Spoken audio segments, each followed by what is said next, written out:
ہر طرح کی ہم نے معیشت کی وجہ سے نیچے جانے کی وجہ سے ساری قوم نے مشکلات کا سامنا کرنا پڑا۔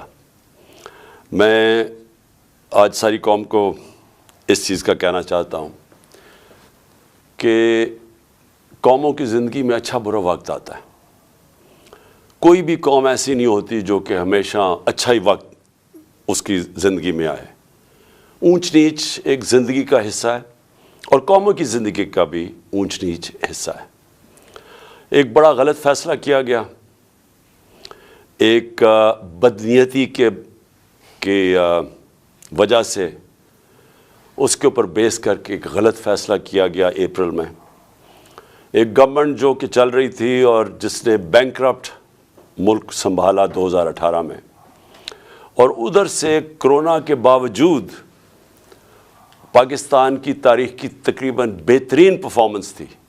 صرف ملٹری گورنمنٹس کی جب امریکن ڈالرز آ رہے تھے تو ان کی صرف ایسی پرفارمنس تھی جو کہ ہماری گورنمنٹ کی تھی۔ تو بینکرپٹ ملک لے کے ایک بہترین پرفارمنس دی جو کہ آج گورنمنٹ کی پبلش کی ہوئی اکنامک سروے کے اندر سب کے سامنے ہے کہ سارے اکنامک انڈیکیٹرز اوپر جا رہے تھے۔ ادھر سے گورنمنٹ کو گرایا گیا اور اس کے پیچھے پھر سے میں کہتا ہوں بدنیتی تھی، اور اس کے بعد چوروں کو اوپر مسلط کیا گیا جو 30 سال سے اس ملک میں چوری کر رہے تھے، جن کے اوپر کرپشن کیسز ہم نے نہیں بنائے تھے۔ 95% جو کرپشن کیسز تھے وہ ان کے دور کے بنے ہوئے تھے، ان کو اوپر مسلط کیا گیا۔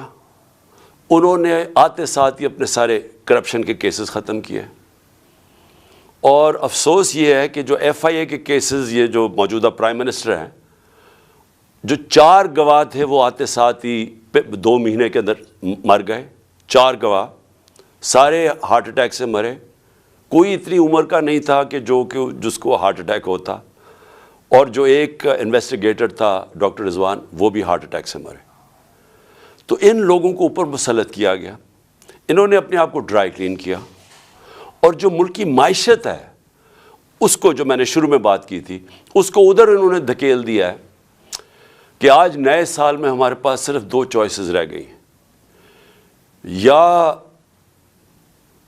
بڑا مشکل فیصلہ ہے آئی ایم ایف کے پاس جانے کے لیے، یا اس سے بھی مشکل فیصلہ ہے آئی ایم ایف کے پاس نہ جانے کے لیے، نہ جائیں۔ اگر ہم آئی ایم ایف کے پاس جاتے ہیں تو ایک اور مہنگائی کی لہر آنے والی ہے، کیونکہ انہوں نے معیشت کا جو ستیہ ناش کیا ہے، یہ کوئی ہمارے ملک کی تاریخ میں ایسا نہیں ہے۔ بلکہ ہم پڑھتے تھے اکنامک ہٹ مین کیا کرتا ہے آ کے، کہ وہ ملک کو مقروض کر دیتا ہے، اور پھر ملک کے جو سارے اثاثے ہیں وہ پھر باہر کی قوتوں کو سستے دام پہ دیے جاتے ہیں۔ یہ ایک بڑی فیمس کتاب ہے اکنامک ہٹ مین کی۔ تو یہ بھی وہی اب سچویشن ہے کہ تقریباً ایسے لگتا ہے سازش کے تحت ان چوروں کو لایا گیا، جنہوں نے آ کے ملک کی معیشت بالکل نیچے گیا، اور خود اربوں روپے، 1100 ارب روپے کے کیسز اپنے معاف کروا لیے۔ تو آج ہم جدھر کھڑے ہیں، میں کیونکہ نیا سال ہے، پہلا دن ہے، میں آپ کو صرف یہ کہنا چاہتا ہوں کہ مشکلات آئیں گی۔ اب تیاری کر لے میری قوم کہ مہنگائی آنے والی ہے۔ ایک ابھی جو مہنگائی ہے اس سے زیادہ مہنگائی آنے والی ہے، کیونکہ ہمارے پاس کوئی اب دوسرا راستہ نہیں ہے آئی ایم ایف کے پروگرام کے بغیر۔ اگر ہم آئی ایم ایف کا پروگرام میں نہیں جاتے تو ہم ڈیفالٹ کر جائیں گے، جس سے اور زیادہ مزید مشکلات ہوں گی جو کہ ہم اس پروگرام میں جب جائیں گے تو ہمارے پاس آئیں گی۔ لیکن میں آپ کو، اپنی قوم کو، صرف یہ مشکلات جو سامنے کھڑی ہیں، ایک آپ کو پیغام دینا چاہتا ہوں، اور میں ان پاکستانیوں کو بھی جو 7.5 لاکھ پاکستانی ملک چھوڑ کے چلے گئے ہیں ان پچھلے 7 مہینے میں، اور یہ جو ہماری انڈسٹری بند ہو رہی ہے اور ہمارے انڈسٹریلسٹ بھی باہر جا رہے ہیں ملک سے، میں ان سب کو کہنا چاہتا ہوں کہ دیکھیں، جب قوم میں مشکل وقت آتا ہے نا، تو آپ چھوڑ کے باہر نہیں بھاگ جاتے، آپ کھڑے ہو کے مقابلہ کرتے ہیں اس کا، اور پھر مشکلیں حل ہو جاتی ہیں۔ ہمارے سے بہت برے حالات جرمنی اور جاپان کے تھے دوسری جنگ عظیم کے بعد۔ وہاں بھی تقریباً کوئی بلڈنگ ہی نہیں کھڑی تھی، فیکٹریاں تباہ ہو گئی تھیں، شہر سارے تباہ ہو گئے تھے۔ ان کی یہ سمجھیں کہ کوئی سوچ ہی نہیں سکتا تھا کہ ادھر سے کوئی کھڑا ہو سکتا ہے، لیکن وہ دونوں ملک چند سالوں کے اندر اپنے پیر پہ کھڑے ہو گئے۔ اور وہ کیوں کھڑے ہوئے؟ کیونکہ دونوں قومیں تھیں، انہوں نے باحثیت قوم مقابلہ کیا۔ مشکل وقت کا قومیں مقابلہ کرتی ہیں، یہ نہیں ہوتا کہ جب مشکل وقت آتا ہے تو آپ ملک چھوڑ کے باہر بھاگ جائیں۔ تو میں اپنی ساری قوم کو کہنا چاہتا ہوں، ہم نے مل کے اس کا مقابلہ کرنا ہے۔ یہ جو ہمارے اوپر چور مسلط کیے گئے ہیں، ان کا ہم نے مقابلہ کرنا ہے، ہم نے باہر نہیں بھاگ جانا۔ میرے اوپر ہر دوسرے دن کوئی نیا کیس آ جاتا ہے، کبھی ڈسکوالیفائی کریں گے، کبھی اس کو نکال لیں گے، کبھی جیل میں ڈالیں گے، میری لوگوں کے اوپر کیسز ہیں۔ تو کیا ہم ملک چھوڑ کے تو نہیں باہر بھاگے؟ میں تو یہیں کھڑے ہو کے اس کا مقابلہ کروں گا، جان کو خطرہ ہے لیکن میں یہیں مقابلہ کروں گا۔ اور میں آپ سب کو کہنا چاہتا ہوں کہ یہ اللہ نے ہمیں ایک تحفہ دیا ہے پاکستان، اور قائد اعظم نے کہا تھا کہ کوئی طاقت پاکستان کو تباہ نہیں کر سکتی، کیونکہ قائد اعظم نے تب سوچا تھا کہ ہم بحیثیت ایک قوم جو اپنی آزادی کو ایک سمجھتی ہے کہ اللہ کی بہت بڑی نعمت ہے کہ ہمیں انگریزوں سے آزادی ملی، تو ہم بحیثیت قوم مقابلہ کریں گے، لیکن ہم قوم نہیں بن سکے۔ لیکن خوشخبری یہ ہے کہ پہلی دفعہ میں دیکھ رہا ہوں کہ میرا ملک ایک قوم بننے جا رہا ہے، اور اس لیے میں کہتا ہوں کہ ہم ہر مشکل کا مقابلہ کر سکیں گے۔ تو میں نئے سال میں پھر سے آپ کو مبارک دینے کے بعد کہتا ہوں، تیار ہو جائیں، ہم نے اس ملک کو نکالنا ہے اس سے، اور انشاءاللہ ہم نکالیں گے۔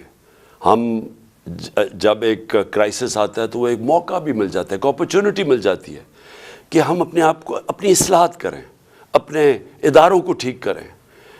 سب سے بڑی بات یہ کہ پاکستان میں قانون کی حکمرانی لے کے آئیں، اس ملک میں انصاف کا نظام قائم کریں۔ اور میں سمجھتا ہوں کہ اگر ہم نے یہ اگلے تباہی آ رہی ہے راستے میں، اس سے صرف نکلنے کا ایک کام ہے کہ قوم ساری کھڑی ہو جائے کہ ہم یہاں عدل اور انصاف چاہتے ہیں، ہم طاقتور کو قانون کے نیچے لینا چاہتے ہیں۔ جو اللہ نے قرآن میں کہا ہوا ہے کہ سب سے زیادہ ضرورت ایک ملک کے اندر اللہ کی زمین پہ انصاف قائم کرو۔ نبی صلی اللہ علیہ وسلم نے بھی کہا ہوا ہے کہ بڑی قومیں تباہ ہوئیں جدھر طاقتور کے لیے چوری کرتا تھا تو اس کو نہیں پکڑتے تھے، کمزور کو پکڑتے تھے، وہ تباہ ہو جاتی تھی۔ اور حضرت ابو بکر جب خلیفہ بنے، حضرت عمر جب خلیفہ بنے، دونوں نے پہلی تقریروں میں کہا کہ ہم انصاف قائم کریں گے، ہم طاقتور کو قانون کے نیچے لے کے آئیں گے۔ تو یہ ہم ساری قوم کو فیصلہ کر لینا چاہیے کہ اگر ہم نے اب اس میں سے نکلنا ہے، قانون کی حکمرانی ہوگی، جنگل کا قانون نہیں ہوگا جو آج پاکستان میں ہے کہ طاقتور چوری کرے اور معاف ہو جائے اور بیچارے غریب لوگ جیلوں میں ہوں، اور وہ چوری کر کے باہر پیسہ لے جائیں اور ہمارے پاس کوئی طریقہ ہی نہ ان کو پکڑنے کا۔ تو میں اب جس کے لیے میں نے آج یہ پریس کانفرنس کی ہے، کیونکہ پہلا سال تھا تو میں نے آپ سب کو تیار کرنا تھا ساروں کو، تاکہ میں بھی انشاءاللہ ٹھیک ہو رہا ہوں، تو ہم نے سب نے مل کے اب اس کا مقابلہ کرنا ہے۔ بھاگتے نہیں ہیں، مقابلہ کرتے ہیں۔ لیکن آج میں نے جو میڈیا ٹاک کیا وہ اس لیے کہ ہم نے جب سیلاب آیا پاکستان میں تو ہم نے پیسہ اکٹھا کیا۔ میں شوکت خانم کے لیے 30 سال سے پیسہ اکٹھا کر رہا ہوں، نمل یونیورسٹی کے لیے پچھلے 15 سال سے پیسہ اکٹھا کر رہا ہوں، اس سے بھی زیادہ 17 سال سے، تحریک انصاف کے لیے بھی 17 سال سے پیسہ اکٹھا کر رہا ہوں۔ میں ہمیشہ جو بھی پیسہ اکٹھا کرتا ہوں ساری چیزیں ٹرانسپیرنٹلی، شفافیت سے کرتا ہوں، اور میں ہمیشہ لوگوں کے سامنے سارے اپنے اکاؤنٹس رکھتا ہوں۔ تو جو ہمارا جو یہ کہہ رہے ہیں فورن فنڈنگ ہے، یہ جو الیکشن کمیشن ہے، وہ میں چیلنج کرتا ہوں آج کہ صرف ہماری پارٹی کہ سارا فنڈ جتنی ہم نے پیسے اکٹھے کیے ہیں وہ سارا ڈاکیومنٹڈ ہے۔ 40,000 ڈونرز ہم نے ڈاکیومنٹ کیے ہوئے، جب کہ کسی اور پولیٹیکل پارٹی کا یہ نہیں ہے۔ اور اسی طرح جو نمل یونیورسٹی اور شوکت خانم کے کوئی چیک کر سکتا ہے ہمارے اکاؤنٹس، ہم سارا کچھ ٹرانسپیرنٹ ہے۔ تو میں جو ہم نے سیلاب میں پیسہ اکٹھا کیا تھا اس کی آج میں چاہتا ہوں ڈاکٹر ثانیہ آپ کو پریزنٹیشن دے، سیلاب کے جو ہماری جتنا پلیجز آئے تھے ان میں سے کتنا ہم نے خرچ کیا، کتنا آگے کرنا ہے، جتنی ابھی پلیجز آنی ہیں وہ ڈاکٹر ثانیہ آپ کو بتائیں گی۔ میں صرف ایک چیز کہنا چاہتا ہوں کہ یہ جو سیلاب تھا اس نے پاکستان کے گورننس سسٹم کو پبلک کے سامنے لے کے آیا کہ کون سی حکومت نے کتنی تیاری کی تھی کہ اگر سیلاب جیسا ایک اوپر سے عذاب آتا ہے, ایک مشکل وقت آتا ہے, تو ہم اس کا کیسے مقابلہ کریں گے؟ تو پختونخوا کا آپ یہ دیکھ لیں کہ انہوں نے جو نوشہرہ جو سب سے زیادہ ونربل ہوتا ہے جب سیلاب آتا ہے, تو انہوں نے جو بندے ہماری حکومت کی دوران اربوں روپے کے جو بند بنائے تھے, اس نے نوشہرہ کو بچا لیا. اس کے بعد جو پنجاب میں 2 جگہ, ایک تونسا شہر, وہ اگر وہاں انویسٹمنٹ نہ اربوں روپے کی جاتی اس کی پروٹیکشن میں, تو وہ ڈوب گیا تھا سارا. اور پھر جو لاہور کے اندر انڈر گراؤنڈ واٹر ٹینکس بنائے ہیں یہ ہمارے حکومت کے دوران, تو جب لاہور میں پانی آتا ہے وہ کھڑا نہیں ہوتا, وہ ٹینکس میں چلا جاتا ہے. وہ پانی سے پھر پودوں کے پانی دینے کے لیے استعمال کیا جاتا ہے. لیکن سندھ کے اندر سب سے بڑی بات یہ ہے کہ کیونکہ سندھ کا فلیٹ ہے, اس کے لیے بہت ضروری تھا کہ جب پانی آتا ہے تو وہ ڈرین کر سکے. تو جو رائٹ بینک آؤٹ فال کینال بنائی گئی تھی, وہ پانی کو ڈرین کر کے لے کے جانا تھا سمندر میں. اب وہ 2020 میں وابڈا نے ہماری حکومت کے دوران وہ جو اپنا انہوں نے ایریا کمپلیٹ, وہ کینال کا جو کمپلیٹ کرنا تھا وہ کر دیا تھا. انہوں نے 7 شہر تک وابڈا نے جو رائٹ بینک آؤٹ فال کینال کا تھا وہ پورا کر دیا تھا. لیکن جو آگے سندھ حکومت تھی, اس نے وہاں سے آگے لے کے جانا تھا پانی سمندر تک, وہ نہیں انہوں نے کیا. اس کی وجہ سے تباہی بہت زیادہ مچی. ادھر آپ کے سامنے سندھ کے حالات تھے, اور اس میں سارے جو ہمارے لوگ ہیں وہاں بتاتے ہیں کہ بدنیتی بھی تھی, طاقتور نے اپنی زمینیں بچانے کے لیے کمزور کی زمینیں ڈبو دیں. یہ ساری ہمیں رپورٹس ہیں. تو ہم نے فیصلہ کیا تھا کہ جو بھی پیسہ اکٹھا ہوگا وہ ہم سارے پنجاب میں دیں گے, پختون سارے صوبوں کو دیں گے. تو جو سندھ کا پیسہ تھا وہ ابھی ڈاکٹر ثانیہ آپ کو بتائیں گی. ہم ان سے جو ڈیٹا مانگ رہے ہیں سندھ حکومت سے اور NDMA سے, وہ ہمیں ڈیٹا ہی نہیں دے رہے. تو تاکہ ہم نے 1 ارب کا فیصلہ کیا تھا سندھ میں بانٹنے کا, لیکن اس کا ڈیٹا ہی نہیں مل رہا. تو ڈاکٹر ثانیہ آپ کو ساری اس کی ڈیٹیلز دیں گی. تو ڈاکٹر ثانیہ پلیز اب ذرا آپ لوگوں کے سامنے جو بھی کتنا پیسہ اکٹھا ہوا, کتنا آنا ہے اور وغیرہ, پلیز لوگوں کے سامنے بتائیں. بسم اللہ الرحمن الرحیم. بہت شکریہ چیئرمین صاحب. سب سے پہلے تو میں تمام سننے والوں کو نئے سال کی مبارکباد پیش کرنا چاہتی ہوں, اور خدا کرے کہ اللہ تعالیٰ یہ نیا سال ہمارے ملک کے لیے خیر کا سبب بنا کے لائے. فلڈ ڈونیشنز کا جہاں تک تعلق ہے, تو آپ سب جانتے ہیں کہ چیئرمین صاحب نے 3 ٹیلیتھونس کی تھیں. وقتاً فوقتاً ہم ان ڈونیشنز کی کیا یوٹیلائزیشن ہے, کیا سٹیٹس ہے, وہ ہم سلائڈز پبلک بھی کرتے رہے, مگر آج ایک جامع سلائڈ ڈیک ہم پبلک کر رہے ہیں جس کا URL ابھی آپ کو سکرین پر نظر آ رہا ہے. اس پہ آپ کو تمام تفصیل ڈونیشنز کے حوالے سے نظر آ جائے گی. کچھ چیدہ باتوں کی میں تفصیل آپ کے سامنے رکھنا چاہتی ہوں. سنیپ شاٹ یہ ہے کہ ہمارے پاس ٹوٹل پلیجز 15 ارب کی آئی تھیں 3 ٹیلیتھونز میں. ابھی تک ہمارے اکاؤنٹس میں 4.6 ارب جمع ہو چکے ہیں, اور یہ ڈفرنس کیوں ہے یہ اس پہ ابھی میں تفصیل آپ کو بتاتی ہوں. 3.4 ارب چیف منسٹر پنجاب کے فنڈ میں, 1.2 ارب چیف منسٹر خیبر پختونخوا کے فنڈ میں, یہ مین ڈونیشنز ہیں. ابھی تک یہ 4.6 ارب کی جو ڈونیشنز آئی ہیں اس میں 3.6 ارب جو ہیں وہ خرچ ہو چکے ہیں. اور آج کی تاریخ میں ہمارے 2 ڈیش بورڈز جو ہیں وہ بھی ہم پبلک کرنے جا رہے ہیں, جن کے URL ابھی آپ سکرین پہ دیکھ رہے ہیں. ان ڈیش بورڈز پہ آپ کو ایکسپینڈیچر کی تمام تفصیلات آپ دیکھ سکیں گے, اور میں ابھی آپ کو یہ کچھ دکھاؤں گی بھی.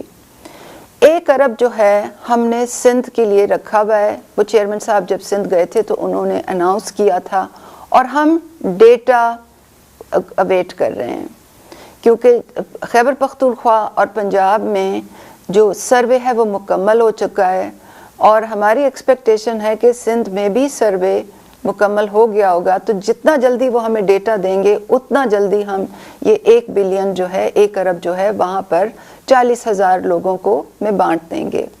اس کی تفصیل بھی اور پالیسی آگے آپ کو بتاتی ہوں. یہ جو پریزنٹیشن آج ہم نے پبلک کی ہے اس میں اکاؤنٹس جو کلیکٹ کر رہے ہیں, جتنی فنڈ کلیکشن ہوئی ہے, جتنے راؤٹ سے ہوئی ہے, جتنے چینل سے ہوئی ہے, ان کی تمام تفصیل ہے. جو ہم نے پروسیس اڈاپٹ کیا ہے